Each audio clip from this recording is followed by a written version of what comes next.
Olá pessoal, aqui é o Márcio Okabe e eu gostaria de gravar um vídeo muito especial para refletir sobre a pergunta como engajar crianças e jovens no aprendizado. Esse vídeo será dirigido principalmente para pais e mães, mas se você é educador, professor ou um apaixonado por educação, fica aqui comigo que você vai gostar. Primeira questão é a escola de hoje. Ela é muito focada no vestibular, isso é um fato e uma realidade. A maioria das escolas está focada em passar o aluno no vestibular, sendo que a gente tem um grande desafio, porque a maioria das profissões, mais da metade das profissões, daqui a 5 ou 10 anos não existirão mais. Serão completamente transformadas. Ou seja, mais da metade do que está sendo ensinado nas faculdades já está ultrapassado. Além disso, os jovens eles estão muito conectados, mas a questão é, estão aprendendo quando eles estão conectados? Eu gostaria de ler para vocês um manifesto de futuros desejáveis que está no meu blog marciocabe.com.br. Então me permitam ler esse texto e depois a gente continua. Eu vou contar uma história do João e do Roberto. O João é um menino de 6 anos, cujo irmão mais velho Roberto, com o irmão mais velho Roberto de 13 anos, eles moram com seus pais em uma casa que faz parte de uma pequena vila. Essa pequena vila é formada por outras casas e as famílias formam uma comunidade que tem valores compartilhados e atuam de forma colaborativa. Em uma casa maior, ela possui uma infraestrutura compartilhada, com uma cozinha ampla, uma sala de jantar, biblioteca, sala de ginástica, oficina de artes, espaço de lazer, tudo coletivo. O João e o Roberto eles não frequentam a escola. Eles aprendem e estudam em uma escola livre, com o aprendizado, e o aprendizado acontece sem um modelo rígido de uma escola tradicional. Os educadores facilitam o aprendizado e auxiliam no caminho do aprendizado de cada aluno. O objetivo final não é o vestibular, mas aprender de forma independente e na busca por talentos pessoais. Algumas crianças frequentam a escola tradicional, mas participam da escola livre no outro período. Essa escola recebe crianças que não moram na vila, gerando renda para a comunidade. Jovens na idade de fazer o vestibular não são obrigados a prestar o vestibular. Eles são estimulados a serem empreendedores e atuarem de forma ativa para gerar rendas em trabalhos e em projetos junto com mentores. Há um espaço de coworking para as pessoas que trabalham como profissionais liberais ou possuem seu próprio negócio. Este espaço também pode receber pessoas que não moram na vila. Há uma metodologia de colaboração financeira para tornar o coworking um espaço sustentável e lucrativo. Além disso, além do coworking, existe um espaço maker com cortadora laser, impressora 3D, máquina fresadora, para que as pessoas possam criar e produzir através da fabricação digital, produtos dentro dessa própria pequena comunidade. Carros, bicicletas, equipamentos como furadeiras e outras ferramentas são compartilhados. Uma horta comunitária produz grande parte dos alimentos consumidos na comunidade. As refeições são organizadas de maneira colaborativa e em escalas, em turnos. Com isso, as pessoas otimizam seu tempo. E quem trabalha em empresas e não tem como contribuir com o tempo, faz sua contribuição financeira adicional para a contratação de uma pessoa responsável pela cozinha. As compras são realizadas de forma coletiva, gerando uma grande economia para todos. Um dos principais valores dessa comunidade é a confiança. O cuidado com as crianças é uma responsabilidade de todos e não apenas dos pais de uma forma individual. As pessoas mais velhas, ou ditas terceira idade, por terem mais tempo, elas ajudam a cuidar das crianças. Mas muito mais do que isso, elas contribuem com toda a sua sabedoria de vida, com sua experiência como mentores também das pessoas que estão trabalhando. Mais do que isso, né? Elas trazem um trabalho com muito mais qualidade que a sua experiência de vida.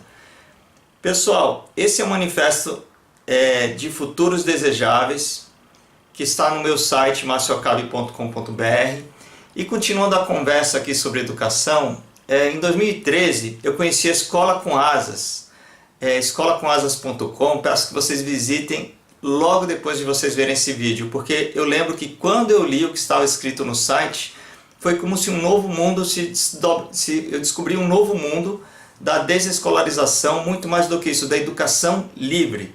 E a Sabrina de Campos, que eu tive o prazer de reencontrar novamente essa semana. Ela é uma cidadã do mundo, ela voltou para o Brasil, agora vai passar um período aqui. E uma das coisas que eu acho fenomenal é que a Escola com Asas ajuda não apenas as crianças e jovens, mas as famílias a descobrirem, aprenderem de forma livre e empreenderem o seu talento para o mundo. Mas por que eu estou conversando hoje com vocês aqui? Porque eu tomei uma decisão, mas que na verdade a decisão não é minha. Eu tomei a decisão de dar todo o apoio para o Rafael, que é meu filho de 14 anos, que ele está terminando o ensino fundamental e vai para o ensino médio. Então ele está naquele desafio de escolher uma nova escola, escola técnica. Então a gente está vendo várias escolas, mas recentemente surgiu a ideia de falar com a Clon Lara. A Clon Lara é uma escola, não é uma escola tradicional, é uma escola que oferece tutoria e mentoria para jovens e crianças que optaram, junto com os pais, pelo processo de homeschooling, de educação livre em casa. Então acho que isso é um grande desafio para as pessoas, porque as pessoas têm vários preconceitos sobre estudar em casa, mas nos Estados Unidos e na Europa já é comum, já faz parte da lei, faz parte da cultura. E é muito importante a gente lembrar que muitas vezes a gente toma a decisão por causa da cultura, e não necessariamente a cultura é o que está correto. Então, continuando aqui a conversa, a Clon Lara, depois vocês podem visitar o site, ela oferece esse tipo de mentoria para quem quer optar por uma educação mais livre e assumir a educação dos seus filhos.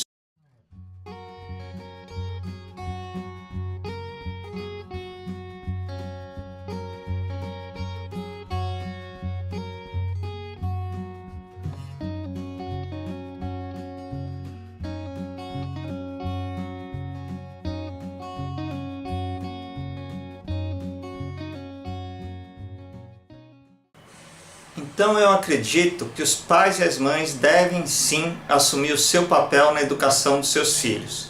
E eu gostaria de citar dois exemplos que eu acho incríveis na educação dos filhos. Um é a Heloísa Schumann, que eu tive o prazer de conhecer e dar de presente um origami no TED São Paulo de educação.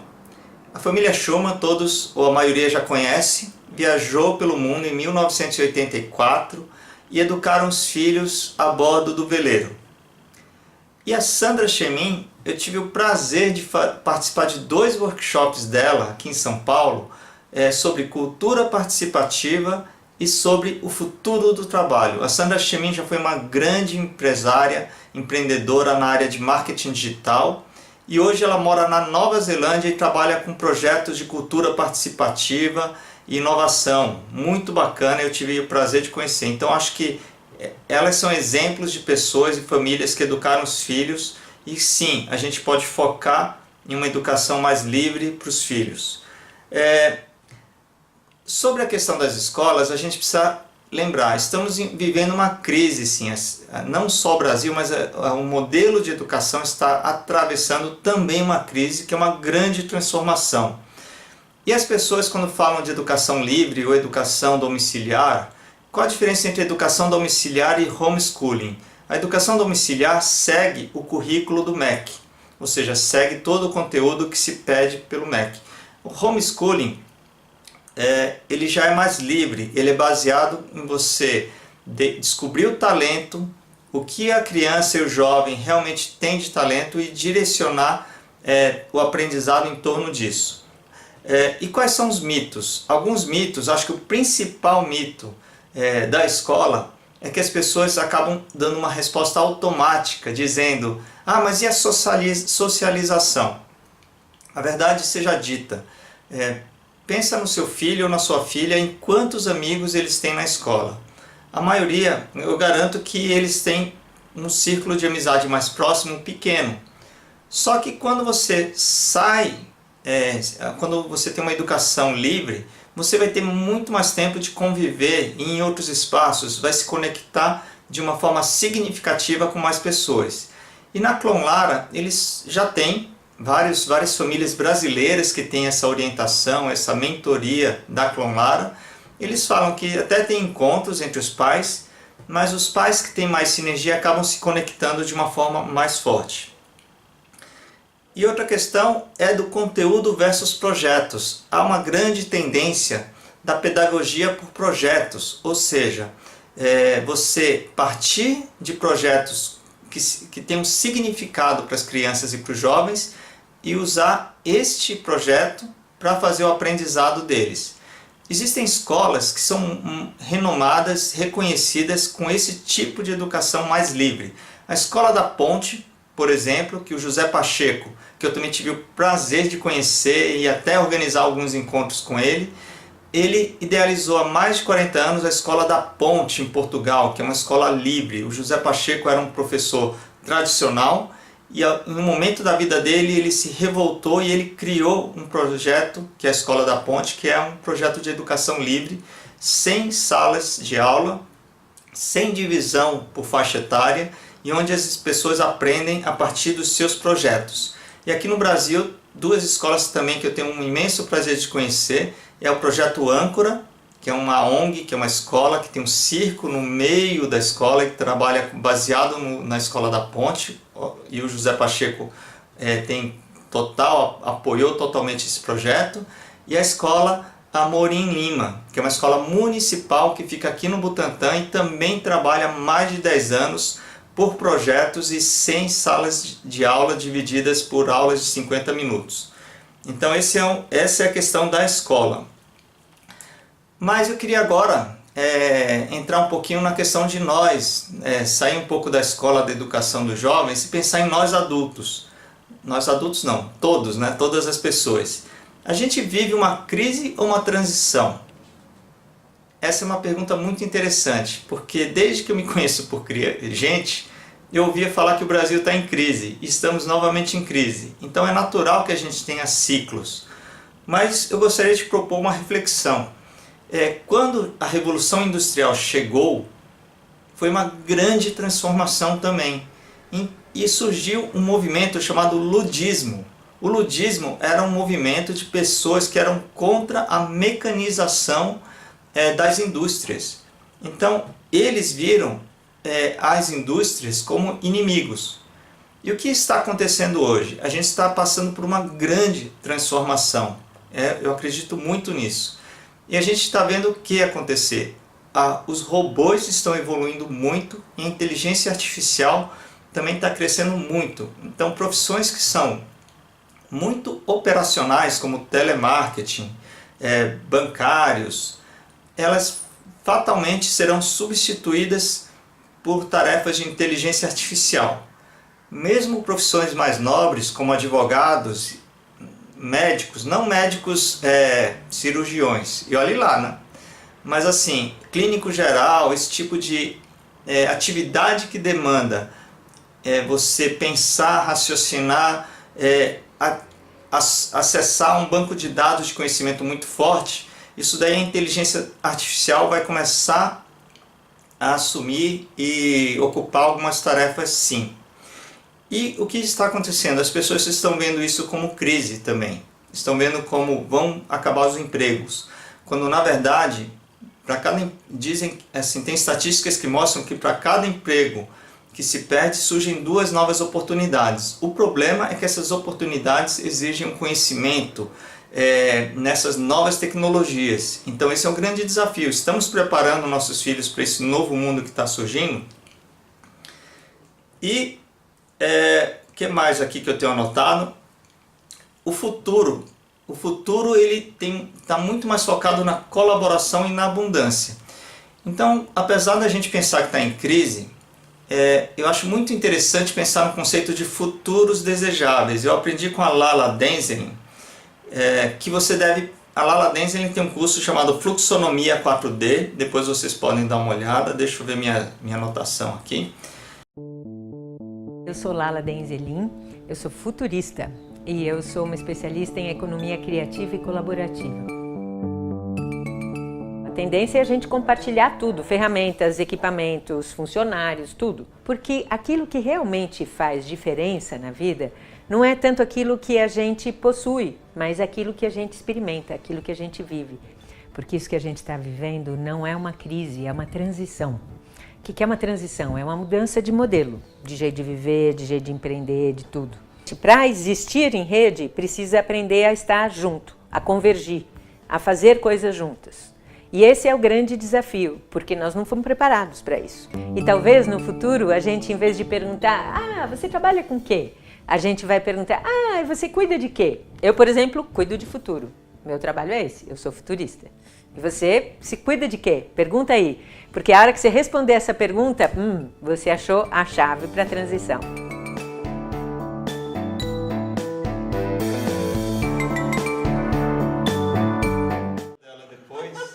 Mas o que eu quero deixar um agradecimento é que eu sinto que é um processo de fechamento. Porque acho que eu vinha fazendo mesmo, aliás, faço muito, mas acho que o Lucas é o testemunha, conheço há pouquíssimo tempo, eu tenho feito com muito mais confiança, assim, com muito mais serenidade também. E eu acho que mais do que o lado profissional, eu acho que o lado pessoal, que eu acho que isso está trazendo uma serenidade para todas as conversas em todos os níveis. Acho que é profissional, pessoal, é isso. Legal. Eu também choro. Ufa, não sei. Que você deve criar o seu futuro. Você deve desejar o seu futuro e não reagir ao seu futuro. Porque quando a gente pensa que está em crise, a gente começa a ter uma atitude de medo, de reação. Quando a gente começa a criar e acreditar que o mundo realmente está indo para um modelo de colaboração e abundância, você consegue focar, você consegue criar projetos mais colaborativos. Exemplos. A gente vê um grande crescimento de modelos como coworking, como inclusive co-housing, co-living. Co-housing é o modelo da história que eu falei acima. Co-living é quando você divide um espaço de um apartamento, de uma casa. E exemplos de grandes empresas que se tornaram empresas bilionárias e que utilizam o conceito de compartilhamento e confiança. O Airbnb é o maior hotel do mundo sem ter um tijolo, e quando eu viajo eu uso muito o Airbnb, que está em 190 países e você compartilha casas, apartamentos, de uma forma muito interessante. E o Uber, que todos já conhecem. E uma pessoa que eu também achei fenomenal, Peter Diamandis, eu conheci ele no Congresso de Inovação do Sebrae, e ele, fantástico, ele traz uma visão de futuro fenomenal, mostrando como realmente o mundo vem evoluindo. O mundo, apesar da gente reclamar, se a gente olhar na ordem cronológica de séculos, você vai perceber que o mundo só evolui, só tem melhorado. E agora falando, pessoal, de programação e robótica, voltando um pouquinho aqui para o tema das crianças e dos jovens. Em 2015 eu venci esse evento, Edu4Me, foi um evento de projetos inovadores em educação, e eu ganhei esse evento com um projeto de uma escola online de programação e robótica para crianças e jovens de 6 a 14 anos. Hoje ele se chama Confid.education, projeto, depois vocês entram no site. Mas o que é importante? Esse é um tema que está muito forte hoje. E os pais precisam tomar um pouquinho de cuidado, porque alguns pais olham esse tema já imaginando que o filho será programador de jogos, programador de games. Gente, não, isso é um mito também. O importante da programação em robótica não é para o filho ou filha serem programadores, trabalharem na área de tecnologia. O importante é que eles desenvolvem a criatividade, a resiliência, a solução de problemas, trabalho em equipe, que são as competências do século XXI que as escolas tanto buscam hoje. Porque essa nova moda, entre aspas, é a nova tendência de ensino, as pessoas procuram desenvolver essas competências, mas todas essas competências são importantes para qualquer pessoa. Eu tive o imenso prazer de participar do congresso de Scratch Brasil 2017. Para quem não conhece, o Scratch é um software para programação de crianças mais divertido e mais popular do mundo. Foi criado pelo MIT e é representado pelo gatinho, que é um gatinho, é o símbolo do Scratch. E o Mitchell Resnick, que é o criador do Scratch, ele veio para o Brasil e eu conheci ele pessoalmente. Naturalmente ele ganhou também um origami e eu fiz questão de levar o meu filho, Rafael, para assistir a palestra dele, conhecer o Mitchell Resnick, ele adorou a palestra do Mitchell Resnick, e esse tipo de oportunidade é muito importante você levar seus filhos, levar seus alunos para participarem também. E já, pessoal, fechando um pouco, a educação maker. O que é educação maker? A educação maker é a educação do faça você mesmo, aprender fazendo. Tem uma frase do Aristóteles que eu sou apaixonado, que é fazendo que se aprende a fazer aquilo que se deve aprender a fazer. É fenomenal, que representa o máximo do aprendizado. A gente tem que aprender fazendo. E a educação maker é isso. É você aprender fazendo origami. Olha só aqui meus origamis. É uma atividade que eu assumi como negócio recentemente. E a escola do futuro? Eu tenho um sonho de imaginar que a escola do futuro ela vai ser muito mais baseada em torno dos projetos dos alunos, os projetos dos professores e do fazer e aprender, e não do passar conteúdo. E o movimento maker é muito maior. O movimento maker não é da educação, o movimento maker é um movimento de inovação e empreendedorismo. O movimento maker é você ter o poder de fazer você mesmo. Eu vou dar um exemplo aqui meu, que a São Paulo possui a maior rede de Fab Labs livres do mundo. São 12 Fab Labs disponíveis para você usar de forma gratuita. E eu fui recentemente, semana passada, a minha primeira vez que eu agendei de ir no Fab Lab da Vila Itororó. E qual foi o meu primeiro projeto? O meu primeiro projeto foi esse aqui, olha que legal, uma mesa de origami. Olha que bacana. Então eu criei, pessoal, eu desenhei essa peça na quinta-feira à noite, na sexta-feira à tarde eu tinha 4 horas disponíveis, e a primeira peça que eu coloquei para imprimir e cortar na cortadora laser foi essa mesa, e foi fenomenal, fez um sucesso, inclusive vou transformar em produto para vender, já postei, algumas pessoas já estão até pedindo. Então essa é a essência do movimento maker, você ter uma ideia, colocar ela no computador, tirar ela da sua cabeça e executar e ter o produto. Isso é uma nova revolução industrial, está apenas começando. Então é muito importante vocês pesquisarem sobre o movimento maker, ainda mais nessa crise e transição que a gente estava conversando. Esse é a grande tendência da abundância que está vindo por aí.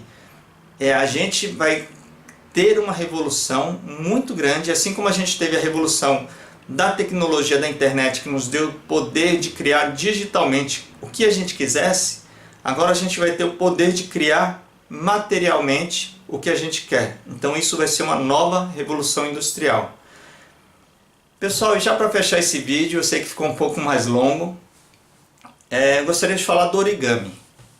Naturalmente, quem me acompanha tem visto que eu tenho feito muito origami, eu tenho feito muitos testes, inclusive depois de mais de 20 anos de empreendedorismo, o meu primeiro produto acabou sendo uma mesa para origami, que é para fazer esse tipo de origami. Olha só que legal. Essa mesa serve para fazer esse tipo de origami. Por isso que eu utilizo essa mesa, para criar essas dobras que são padronizadas, e com a mesa eu consigo fazer isso. Então esse ano, quando eu completei 49 anos, em agosto, eu decidi colocar um talento de infância, porque eu uso origami, eu aprendi origami aos 6 anos de idade, e eu lembro que aos 15 eu participei de uma feira tentando vender origami, acabei não vendendo nenhum, mas eu já tinha esse ímpeto empreendedor aos 15 anos de idade, E eu decidi transformar em negócio. Tanto é que eu criei um site, eu registrei um domínio muito legal que é o origami.club. Por favor, visitem depois. Esse domínio é um domínio internacional que pode ser entendido em praticamente qualquer país do mundo.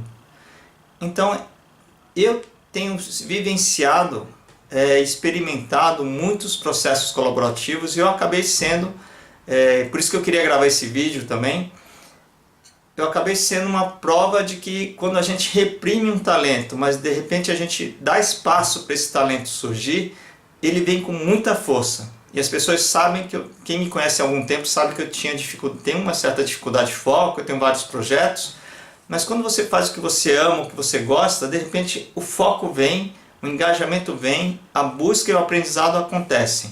Então eu gostaria de propor que vocês refletissem sobre isso, tanto para vocês, que a gente percebe as pessoas em busca do propósito, em busca de algo, e essa busca de nós adultos por algo que a gente tenha talento, é porque a educação que a gente teve não nos ajudou a descobrir o nosso talento. Então, a pergunta é, estamos ajudando os nossos filhos e os nossos alunos a descobrirem, estamos sendo inspiradores para eles ou estamos direcionando eles para um modelo que já não é adequado? Então, para finalizar, eu gostaria de terminar com uma frase que eu aprendi na Escola com Asas. Qual é o talento que você pode oferecer para o mundo? Pessoal, gratidão por terem visto esse vídeo até o final. Compartilhem com os amigos. E, bom, eu estou disponível, gostaria muito de receber comentários, inscrevam-se no meu canal. E é isso aí, pessoal, gratidão, espero que tenham gostado e até os próximos vídeos. Valeu!